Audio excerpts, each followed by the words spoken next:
HSST English PSC ഉദ്യോഗാർത്ഥികൾ ഏറെ പ്രതീക്ഷയോടെ കാത്തിരിക്കുന്ന HSST ഇംഗ്ലീഷിന്റെ എക്സാം ദിനങ്ങൾ അടുത്തു വരികയാണ്.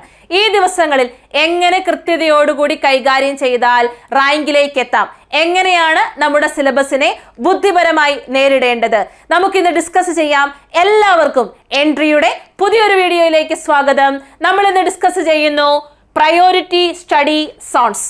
നമ്മുടെ സിലബസിൽ HSST ഇംഗ്ലീഷിന്റെ സിലബസിൽ 14 മൊഡ്യൂളുകളാണുള്ളത്. ഈ 14 മൊഡ്യൂളുകളെ നമുക്ക് മൂന്നായിട്ട് ക്ലാസിഫൈ ചെയ്യാം. First one, top scoring modules. അതായത് മുൻ വർഷങ്ങളിലെ ചോദ്യ പേപ്പറുകൾ പരിശോധിക്കുമ്പോൾ ഏറ്റവും അധികം ചോദ്യങ്ങൾ വന്നിട്ടുള്ള മൊഡ്യൂളുകളെയാണ് നമ്മൾ ടോപ്പ് സ്കോറിംഗ് മൊഡ്യൂളുകളിൽ ഉൾപ്പെടുത്തിയിട്ടുള്ളത്. അത്തരത്തിൽ നോക്കുകയാണെങ്കിൽ തേർഡ് മൊഡ്യൂൾ കൈകാര്യം ചെയ്യുന്നത് റൊമാൻറ്റിക് ആൻഡ് വിക്ടോറിയൻ ലിറ്ററേച്ചർ ആണ്. തേർഡ് മൊഡ്യൂൾ വളരെ പ്രധാനപ്പെട്ട മൊഡ്യൂളാണ്. മറ്റൊരു ഇമ്പോർട്ടൻറ്റ് മൊഡ്യൂളാണ് ഫിഫ്ത്ത് മൊഡ്യൂളിൽ ഡിസ്കസ് ചെയ്യുന്നത് മോഡേൺ ബ്രിട്ടീഷ് ലിറ്ററേച്ചർ ആണ്. ദെൻ 11th മൊഡ്യൂൾ വളരെ പ്രധാനപ്പെട്ടതാണ്, ലിംഗ്വിസ്റ്റിക്സ് ആണ് 11th മൊഡ്യൂളിൽ വരുന്നത്. 11th മൊഡ്യൂളിൽ ലിംഗ്വിസ്റ്റിക്സ് ഡീൽ ചെയ്യുമ്പോൾ നമ്മൾ ശ്രദ്ധിക്കേണ്ട ഏറ്റവും പ്രധാനപ്പെട്ട കാര്യം എന്ന് പറയുന്നത് ഒരു ഫിക്സഡ് പാറ്റേണിലുള്ള ചോദ്യങ്ങൾ ഉറപ്പായിട്ടും ലിംഗ്വിസ്റ്റിക്സിൽ നിന്ന് വരും. അത് പഠിച്ചു വെക്കുകയാണെങ്കിൽ നമുക്ക് എളുപ്പത്തിൽ മാർക്ക് നേടാനായിട്ട് സാധിക്കും. ദെൻ 13th മൊഡ്യൂൾ വരിക ലിറ്റററി തിയറി ആണ്. ലിറ്റററി തിയറിയും മറ്റു മൊഡ്യൂളുകൾ പോലെ തന്നെ വളരെ പ്രധാനപ്പെട്ടതാണ്. ദെൻ ഫൈനലി 7th മൊഡ്യൂൾ ആണ് ഈ കാറ്റഗറിയിൽ ഉൾപ്പെടുന്ന ലാസ്റ്റ് മൊഡ്യൂൾ. ഇന്ത്യൻ റൈറ്റിംഗ് ആണ് 7th മൊഡ്യൂളിൽ വരുന്നത്. അപ്പോൾ ഓർത്തിരിക്കുക, romantic and Victorian literature, modern British literature, linguistics, literary theory, Indian literature. ഇവ കൂടുതൽ സമയം കൊടുത്ത്, കൂടുതൽ പ്രാധാന്യം കൊടുത്ത് പഠിക്കുകയാണെങ്കിൽ നമുക്ക് കൂടുതൽ സ്കോർ നേടാനായിട്ട് സാധിക്കും. ദെൻ സെക്കൻഡ് കാറ്റഗറി ഏതാണെന്ന് നോക്കാം. Second category medium important modules. Top scoring മൊഡ്യൂൾസിൽ നിന്ന് ചോദിച്ചിരിക്കുന്ന അത്രയും ചോദ്യങ്ങൾ ഉൾപ്പെട്ടിട്ടില്ല എങ്കിൽ കൂടിയും മീഡിയം ഇമ്പോർട്ടൻറ്റ് മൊഡ്യൂൾസും വളരെ പ്രധാനപ്പെട്ടത് തന്നെയാണ്. ഈ കാറ്റഗറിയിൽ വരുന്നത് ELTയും ലിംഗ്വിസ്റ്റിക്സ് പോലെ തന്നെ ഒരു ഫിക്സഡ് പാറ്റേണിലുള്ള ക്വസ്റ്റ്യൻസ് ഉറപ്പായിട്ടും വരും. അതുകൊണ്ട് ലിംഗ്വിസ്റ്റിക്സും ELTയും എന്തായാലും പഠിച്ചു വെക്കുക. അവിടെ നിന്ന് വരുന്ന ചോദ്യങ്ങളിൽ നിന്നുള്ള ഉത്തരങ്ങൾ, ആ മാർക്കുകൾ നമുക്ക് നഷ്ടപ്പെട്ടു പോവുകയില്ല എന്ന് ഉറപ്പുവരുത്തുക. ദെൻ 9th മൊഡ്യൂൾ ഡീൽ ചെയ്യുന്നത് അമേരിക്കൻ ലിറ്ററേച്ചർ ആണ്. അതുപോലെ തന്നെ 6th മൊഡ്യൂൾ മോഡേൺ ഫിക്ഷൻ ആണ് കൈകാര്യം ചെയ്യുന്നത്. Finally first module early English literature. അപ്പോൾ ഓർത്തിരിക്കുക, മീഡിയം ഇമ്പോർട്ടൻറ്റ് മൊഡ്യൂൾസ് ആണ് 12th, 9th, 6th and 1st modules. ഇവ കൈകാര്യം ചെയ്യുന്നത് ELT, അമേരിക്കൻ ലിറ്ററേച്ചർ, അതുപോലെ തന്നെ മോഡേൺ ഫിക്ഷൻ, ഏർലി ഇംഗ്ലീഷ് എന്നിവയാണ്. മൂന്നാമത്തെ കാറ്റഗറി, അതായത് ലാസ്റ്റ് കാറ്റഗറി ഏതാണ്? Important modules. മറ്റ് രണ്ട് കാറ്റഗറിയെ വെച്ച് നോക്കുമ്പോൾ പ്രധാനപ്പെട്ടതല്ല എങ്കിൽ കൂടിയും ഈ ഭാഗത്ത് നിന്നുള്ള ചോദ്യങ്ങളും ഉറപ്പായിട്ടും ഉണ്ടാകും. അതുകൊണ്ട് യാതൊരു കാരണവശാലും നമ്മൾ ഒരു മൊഡ്യൂള് പോലും മിസ് ചെയ്തുകൂടാ. അപ്പോൾ പക്ഷേ നമുക്ക് സമയം മറ്റ് രണ്ടിനും കൊടുക്കുന്ന അത്രയും സമയം ഈ മൊഡ്യൂളുകൾക്ക് കൊടുക്കണമെന്നില്ല. ഏതൊക്കെ മൊഡ്യൂളുകളാണ്? 4th മൊഡ്യൂളാണ് അതിൽ പ്രധാനപ്പെട്ട ഒന്ന്. വിക്ടോറിയൻ ആൻഡ് നോവൽ ആണ് ഈ കാറ്റഗറിയിൽ ഉൾപ്പെടുക. അതുപോലെ തന്നെ 8th മൊഡ്യൂളിൽ ഇന്ത്യൻ ഫിക്ഷൻ കടന്നു വരുന്നുണ്ട്.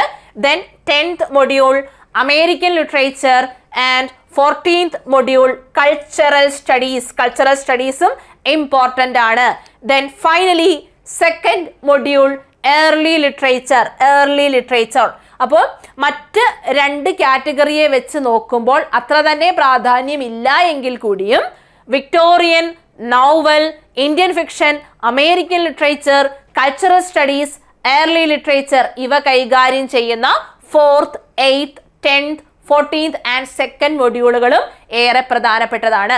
അങ്ങനെയാണെങ്കിൽ ഈ മൊഡ്യൂളുകൾക്ക് നമ്മുടെ പഠന സമയം എങ്ങനെ ഡിസ്ട്രിബ്യൂട്ട് ചെയ്ത് കൊടുത്താൽ കൃത്യമായിട്ട് സ്കോർ ചെയ്യാൻ സാധിക്കും?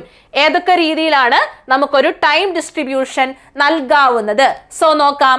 Smart preparation ratio. ഇതിൽ ഏറ്റവും പ്രധാനപ്പെട്ട മൊഡ്യൂളുകളാണ് 3, 5, 11, 13 and 7th മൊഡ്യൂൾ. ഇവ ഉൾപ്പെടുന്നത് ടോപ്പ് സ്കോറിംഗ് മൊഡ്യൂൾസിലാണ്. മുൻ വർഷങ്ങളിൽ ഏറ്റവും അധികം ചോദ്യങ്ങൾ വന്നിട്ടുള്ളത് ഈ മൊഡ്യൂളുകളിൽ നിന്നാണ്. 3, 5, 11, 13 and 7. അതുകൊണ്ട് തന്നെ ഏതാണ്ട് നമ്മുടെ പഠനത്തിന്റെ 40% സമയം നമ്മൾ ഈ മൊഡ്യൂളുകൾക്ക് വേണ്ടി മാറ്റിവെക്കണം. എത്ര സമയം മാറ്റിവെക്കണം?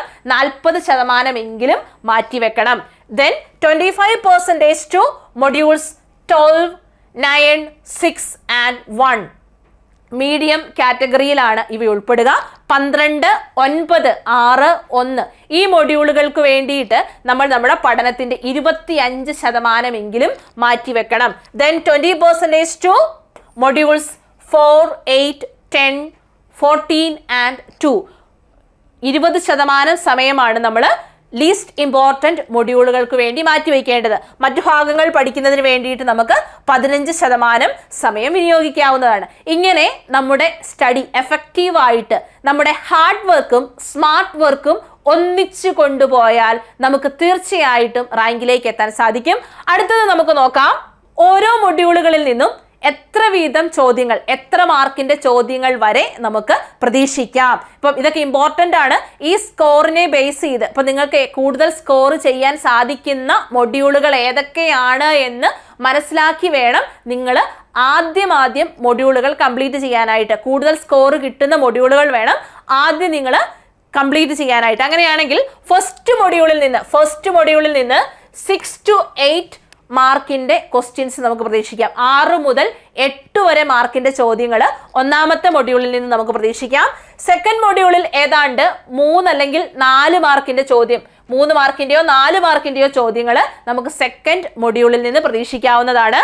ദെൻ തേർഡ് മൊഡ്യൂളിൽ നിന്ന് 12 മുതൽ 15 വരെ മാർക്ക് നമുക്ക് നേടാൻ സാധിക്കും. 12 മുതൽ 15 വരെ മാർക്ക് നേടാനായിട്ട് നമുക്ക് സാധിക്കും.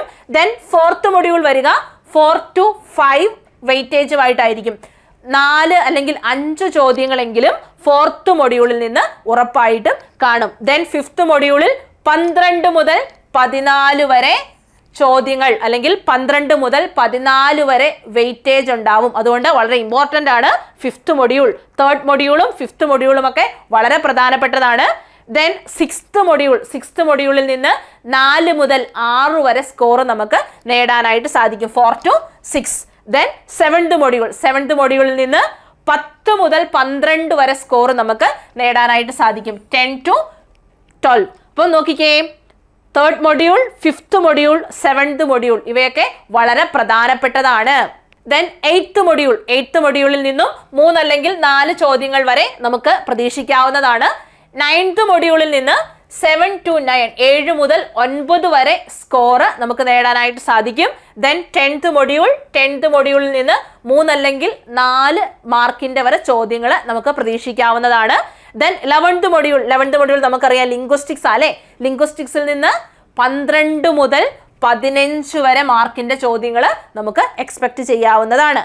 ദെൻ 12th മൊഡ്യൂളിൽ 8 മുതൽ 10 വരെ ചോദ്യങ്ങൾ, 8 മുതൽ 10 വരെ സ്കോർ 12th മൊഡ്യൂൾ പഠിച്ചാൽ നമുക്ക് നേടിയെടുക്കാനായിട്ട് സാധിക്കും. ദെൻ 13th മൊഡ്യൂൾ വളരെ പ്രധാനപ്പെട്ട ഒരു മൊഡ്യൂളാണ്.